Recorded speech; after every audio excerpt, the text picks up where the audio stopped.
सबसे पहले तो हम लोग एक लाइन के बारे में बात करते हैं।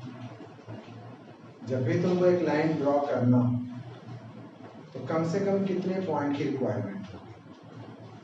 अगर हमको एक लाइन ड्रॉ करना है तो बचपन में भी हम क्या करते थे, 2 पॉइंट लेते थे और 2 पॉइंट को आपस में इस तरीके से मिला दिए। 2 पॉइंट को मिला दिए तो एक लाइन बनता है। हम लोग कहेंगे एक लाइन को ड्रॉ करने के लिए मिनिमम हमको 2 पॉइंट की जरूरत होगा। अब इसी में से क्या होता है कि अगर इस लाइन का एक स्टार्टिंग पॉइंट हो लेकिन इसका कोई एंड पॉइंट नहीं हो, ये रे कहलाता है। ऐसे तो लाइन होता है लेकिन इसको रे कहते हैं। मतलब ये रहेगा स्टार्टिंग पॉइंट लेकिन एंड पॉइंट एरो दिया रहेगा, वो रे कहलाएगा। ठीक है। अब कुछ टर्म्स है यहाँ पे बोर्ड्स में लिखा हुआ है, उन टर्म्स को हम लोग डिस्कस करें। सबसे पहला है collinear point.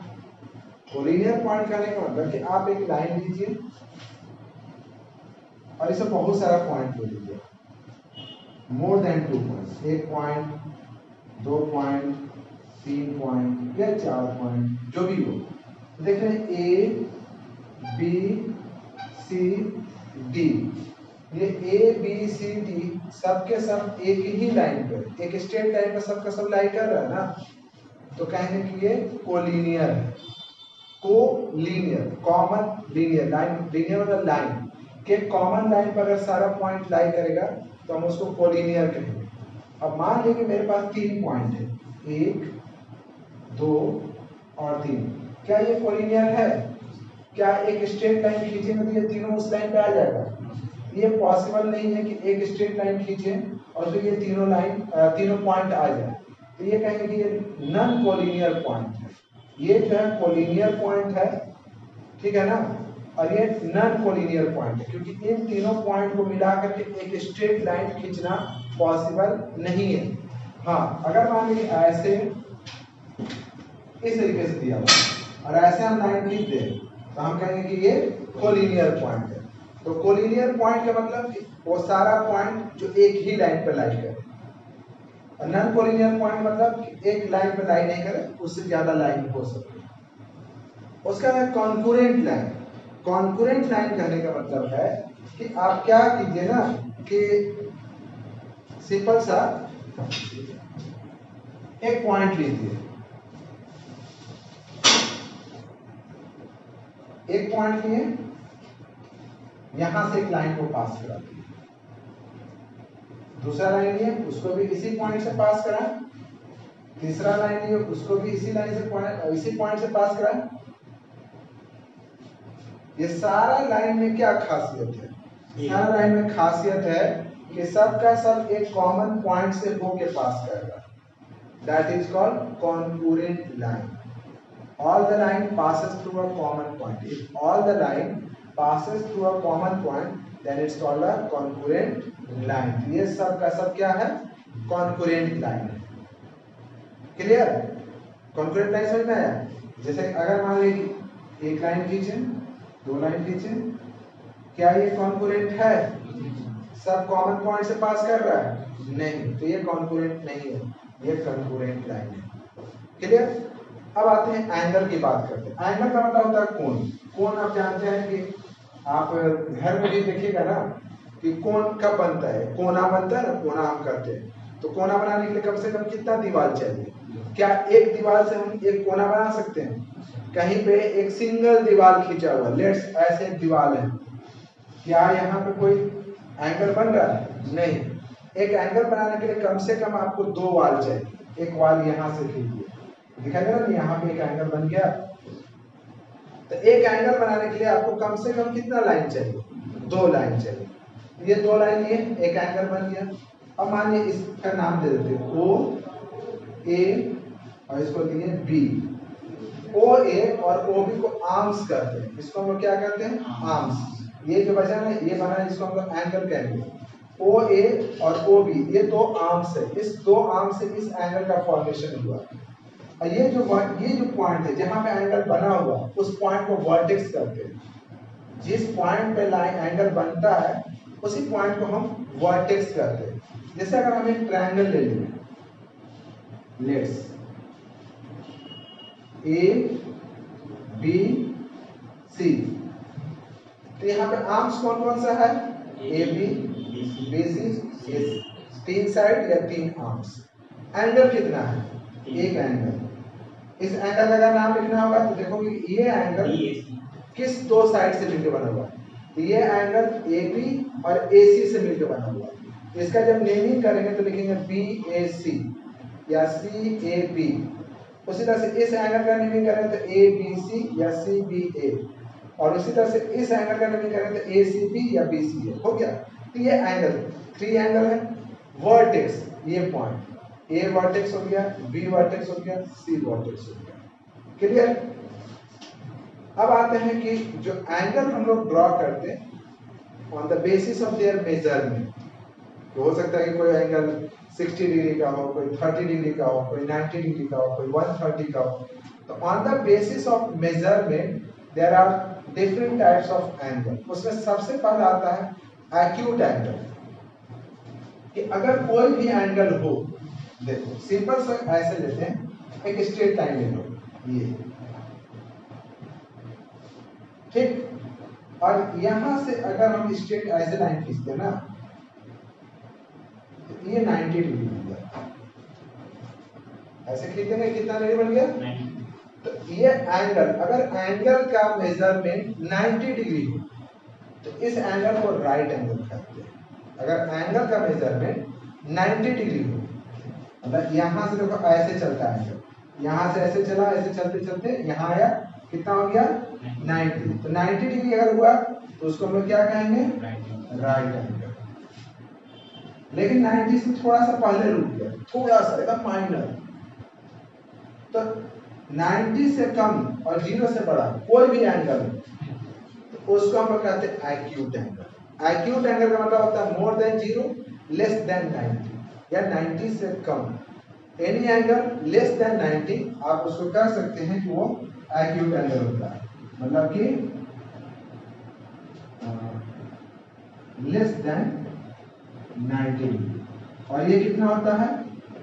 Equal to 90 degree. Right angle जो होता है इक्वल टू 90 डिग्री होता है, acute angle less than 90 degree. इसका जब आप बनाइएगा ना तो आप ऐसे लिखिएगा, ये लाइन खींचे, ऐसे तो हम जानते हैं कि ये 90 डिग्री हुआ, तो इससे थोड़ा सा ऐसे या ऐसे, ये सब एक्यूट एंगल है। एक्यूट एंगल नहीं, उससे कोई मतलब नहीं। ये मेजरमेंट देखिए, ये वाला, ये आपका एक्यूट एंगल। अब मान लेते हैं कि 35 डिग्री, 90 से कम है ना, एक्यूट एंगल। 53 डिग्री क्या है? Acute angle. 89.5 डिग्री क्या है? 90 से कम है, एक्यूट एंगल। एग्जैक्ट 90 है, राइट एंगल। ऑब्ट्यूस एंगल 90 से लार्ज, ये आप मान के चलो ना कि हम लोग ऐसे खींचते हैं, देखो ये सिंपल सा, इसको ऐसे बना लो। ये अगर तुम यहां से घूम के यहां आए, ये हो जाता है 90 डिग्री। थोड़ा से इधर चले जाए, यहां से अगर एंगल 90 से बड़ा हो और 180 से छोटा हो, तो 90 से बड़ा और 180 से छोटा कोई भी वैल्यू हो, उसको हम लोग कहते हैं ऑब्ट्यूस एंगल। तो ऑब्ट्यूस एंगल का मतलब हुआ कि more than 90 degree, less than 180 degree. तो जैसे अगर मान लीजिए लिखा हो 153, तो 153 तो 90 और 180 के बीच में आता है ना, इसके बीच में को देखो, ये हो गया आपका 0 डिग्री, ये हो गया 90 डिग्री। तो 0 से 90 के बीच में कोई भी वैल्यू हुआ, इसको आप कहिएगा एक्यूट एंगल। एग्जैक्ट 90 डिग्री हो गया, ये एग्जैक्ट ये हो गया, आप कहिएगा राइट एंगल। राइट एंगल अगर 90 से 180 के बीच में कोई भी वैल्यू हो, आप उसको कहेंगे ऑब्ट्यूस। और एग्जैक्ट अगर 180 डिग्री हो गया तो कहेंगे उसको स्ट्रेट एंगल। Straight angle. और अगर 180 से बड़ा हो और ये ऐसे घूम जाता है ना, तो ये 0 बाद में बन जाता है 360। ये जब पूरा एक राउंड मारता है तो अब 0 के बाद फिर क्या आ जाता है 360। तो कोई भी एंगल जो 180 से बड़ा हो और 360 से छोटा हो उसको कहते हैं हम लोग रिफ्लैक्स एंगल। मतलब इसके बीच में कोई भी एंगल होगा इसको कहेंगे रिफ्लैक्स एंगल। रिफ्लैक्स एंगल का वैल्यू कितना हो गया 180 से लेकर 360 के बीच में। और अगर 360 डिग्री हो तो उसको कहते हैं कंप्लीट एंगल। अगर 360 डिग्री हो तो कंप्लीट एंगल। 0 से 90 के बीच acute angle, 90 degree right angle, 90 to 180 obtuse, 180 to 360 reflex, और अगर 360 हुआ कंप्लीट एंगल। क्लियर? अब उसके आता है एडजेसेंट एंगल। एडजेसेंट एंगल को भी समझ लीजिए क्या होता है। देखो एडजेसेंट क्या होता है, एकदम साइड में बगल वाला। जैसे अगर मान लेना कि ये एक रेक्टेंगल है, आप देख रहे हैं कि इस रेक्टेंगल में टोटल कितना एंगल है 1 2 3 4। अगर इस एंगल का बात करो इसका बगल वाला एंगल कौन है, साइड में एकदम सटा हुआ, इसका साइड में ये है, ये इसका एडजेसेंट एंगल, इसका एडजेसेंट ये हुआ, इसका एडजेसेंट ये हुआ, इसका एडजेसेंट ये दोनों हुआ, और इसका अपोजिट कहोगे अपोजिट ये हो गया। एडजेसेंट देखो एडजेसेंट हो गया ये और ये, और इसका अपोजिट कौन हुआ ये, इसका एडजेसेंट ये या ये अपोजिट ये, समझे?